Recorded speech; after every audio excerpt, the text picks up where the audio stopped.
Hello বন্ধুরা, আজকে আমি দেখাবো আমার বাবার বাড়ির হোম ট্যুর। আমার বাবার এই যে আমার বাবা মনে হয় ক্ষয় হয়ে যাবে গা। অবশ্যই ক্ষয় না তো আমার বাবার বাড়িটা আজকে তোমাদেরকে ঘুরিয়ে দেখাবো।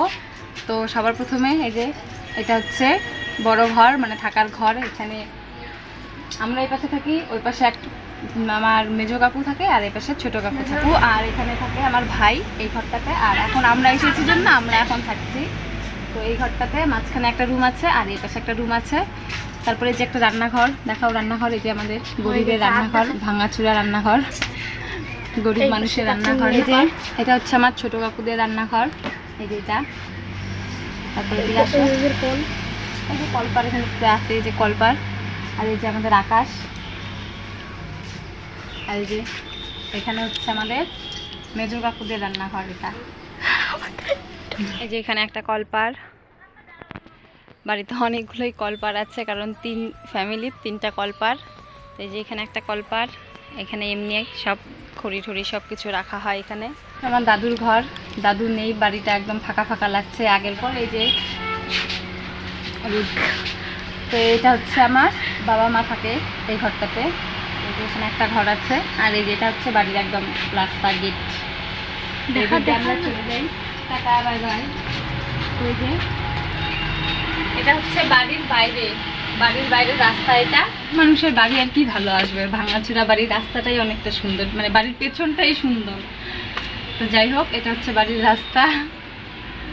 তার এই পাশে হচ্ছে একদম মেন রাস্তা, মেন রাস্তা। এই ভিডিওর ক্লিপগুলো নিয়েছিলাম আমি রবিবারে। তোমরা তো জানোই যে আমি শনিবারের দিন বাবার বাড়িতে গেছিলাম, একদিনের জন্যই গেছিলাম। শনিবারে বিকেলে গেছি, রবিবার থেকে তারপর সোমবার সকালবেলা একদম চলে এসেছি।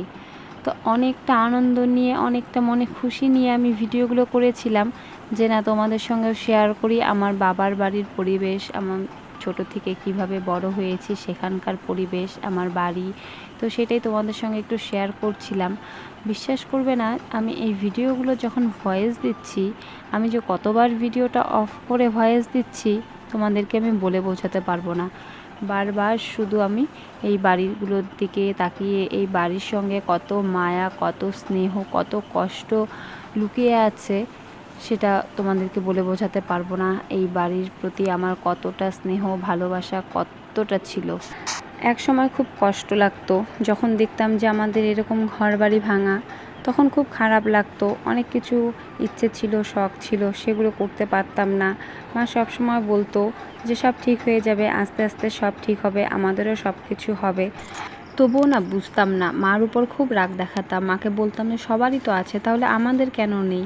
মা বলতো যে দেখ, এরকম তুই করিস তো আমাদেরও তো খারাপ লাগে, আমাদেরও তো ইচ্ছে হয় যে আমরাও ভালো বাড়ি বানিয়ে আমরাও ভালো ঘরে থাকি, তাহলে এরকম কেন করছিস তুই? তোর বাবার যে এরকম শরীর খারাপ, তাহলে কেন বুঝিস না?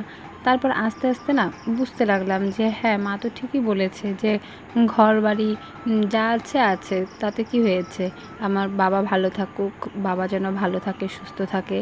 তো তারপর আস্তে আস্তে মানে মাকেও বলতাম যে হ্যাঁ মা, আমরা যখন বড় হব তখন না সব কিছু ঠিক করে দেব। তো এরকম করে আস্তে আস্তে মানে বুঝতে শিখেছি। আর এখন এই কথাগুলো যখন ভাবি এতটা খারাপ লাগে, নিজেকে অনেক ছোট ছোট মনে হয় যে না, আগে এরকম ভাবতাম আমি। আসলে সব কিছু বয়সের সঙ্গে সব কিছু পরিবর্তন হয়। এখন শুধু এটাই ভাবি যে আগে এই মানুষগুলো এত কষ্ট করেছে, আমি যদি তাদের পাশে আজকে দাঁড়াতে পারতাম। এত কষ্টের মাঝেও কিন্তু আমাদের 2 ভাই বোনকে একদম কষ্ট বা অভাব বলো কোনো কিছুই বুঝতে দেয়নি। যতটুকুই প্রয়োজন ততটুকু কিন্তু আমাদের দিয়ে গেছে। তো এই কথাগুলো বলছি, অনেক কষ্ট, অনেক স্মৃতি লুকিয়ে ছিল এই ভিডিওর মাধ্যমে। তো সেই জন্যই তোমাদের সঙ্গে সব কিছুই শেয়ার করলাম। তো এইভাবে আমি হাসি মুখে সবার সঙ্গে সবাইকে হাসি মুখে দেখতে চাই। তো সেই জন্যই আর কি এই ক্লিপগুলোও নিয়েছি, আর তোমাদের সঙ্গেও কথাগুলো শেয়ার করলাম। ছিল আমার বাবার বাড়ির হোম ট্যুর।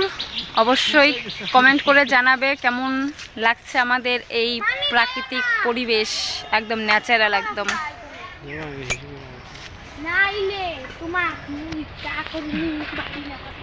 যতটা জঙ্গল দেখতে পাচ্ছ এই যে এদিকে, সবটাই এগুলো আমাদের, মানে আমাদের বলতে আমাদের কাকুদের সবারই এখনও এগুলো ভাগ করা হয়নি। তো এই যে যতটুকু আর কি জঙ্গল দেখা যাচ্ছে, ওই যে কলা বাগানগুলো যে দেখা যাচ্ছে, এই কলা বাগান থেকে একদম এই যে এদিকে বড় বড় যে গাছগুলো দেখতে পাচ্ছ, তারপরে এই যে এদিকেও আছে, দাঁড়া দেখাচ্ছি। আর এদিকে বাড়ির পেছনের এদিকটাতে দেখাচ্ছি,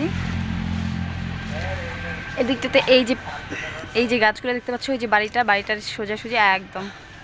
তো এদিকেও এই কলা গাছের ওই বাগানগুলো যে দেখা যাচ্ছে, তো ওই কলা বাগান পর্যন্ত। তো এগুলো মানে সবারই এখনও মানে ভাগ করা হয়নি। আমার বলবো না, কারণ এগুলো আমার কোনো কিছুই না। তো এই বাড়ি এখনও এগুলো ভাগ করা হয়নি। তো এটাই হচ্ছে আমাদের এখানকার ভিউ। কেমন লাগছে অবশ্যই কমেন্ট করে জানাবে। চারিদিকে একদম সবুজে ঘেরা, আর সবাই মিলে এখন এসেছি এখানে একটু হাওয়া খেতে। প্রচণ্ড গরম লাগছে, তাই এখানে একটু হাওয়া খেতে আসলাম। গায়ে যাচ্ছে না, তো চলো এখন আবার বাড়ির দিকে যাওয়া যাক। এই যে ওটা হচ্ছে আমার ভাই, এই যে ইউটিউবে ছেড়ে দিব।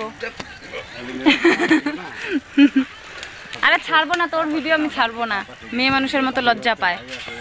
তো ভিডিওগুলোতে কিন্তু দেখে বুঝতেই পারছো যে আমার কতটা মনে আনন্দ ছিল যখন আমি ভিডিওর ক্লিপগুলো করছিলাম। অনেকটা খুশি ছিলাম, আমার ভাইয়ের সঙ্গে ইয়ার্কি করছিলাম, ও একদমই ক্যামেরাতে আসতে চাইছিল না। তারপরে এই যে আমার জাইম্বু, আমার দিদি, তো ওরাও কিন্তু আমার বাবাকে দেখতে এসেছে। তোমাদের এর আগের ভিডিওতে আমি দেখিয়েছিলাম। তো সবাই মিলে গল্প করছিলাম, অনেক আনন্দ করে ক্লিপগুলো নিয়েছিলাম। তো এখন বাড়িতে বসে আমি কিন্তু চলে এসেছি, সোমবারের দিনে কিন্তু আমরা বাড়িতে চলে এসেছি। বাড়িতে এসে মনটা তারপর না এত খারাপ লাগছিল, আর যতবার ভিডিওগুলো দেখছি ততবার যেন আমার মানে বুকের ভেতরটা ফেটে যাচ্ছে, এতটা কষ্ট লাগছে। সব কিছু তো ক্যামেরায় বন্দি করা যায় না, আমাদের হাসি মুখেই ক্যামেরাটা অন করতে হয়। তো ইউটিউব চ্যানেলটা কিন্তু আমি বাবার বাড়ির উদ্দেশ্যেই খুলেছি, যে যদি কিছু টাকা উপার্জন করতে পারি তাহলে আমি আমার বাবার বাড়ির বাবা মাদের সাহায্য করব। তো সেটা ভেবেই কিন্তু আমার এই ইউটিউব চ্যানেলটা খোলা। তো তোমাদের সাপোর্ট আর ভালোবাসার খুবই প্রয়োজন। কিছু কিছু জায়গায় কথাগুলো মিউট করে দিয়েছি এই কারণে, অনেক গল্প করেছিলাম আমরা, সব কিছু তো আর ক্যামেরার সামনে বলা যায় না, তো সেই জন্যই। আর যখন আমি ক্যামেরাটা অন করে ভয়েস দিচ্ছিলাম, তো তখন তো অনেকটাই কষ্ট লাগছিল, তবুও আর কি করা যাবে। এই কারণেই ভিডিওটা তোমাদের সঙ্গে শেয়ার করলাম, যে আমি বাবার বাড়িতে গেছি, আমার বাবার বাড়ির হোম ট্যুরটা তোমাদের সঙ্গে শেয়ার করি। তো এটাই হলো আমার রাজপ্রাসাদ। বাড়ি ছোট হোক আর বড় হোক, নিজের বাড়িতে থাকার শান্তি আর কোথাও নেই। এইটাই আমার স্বর্গ।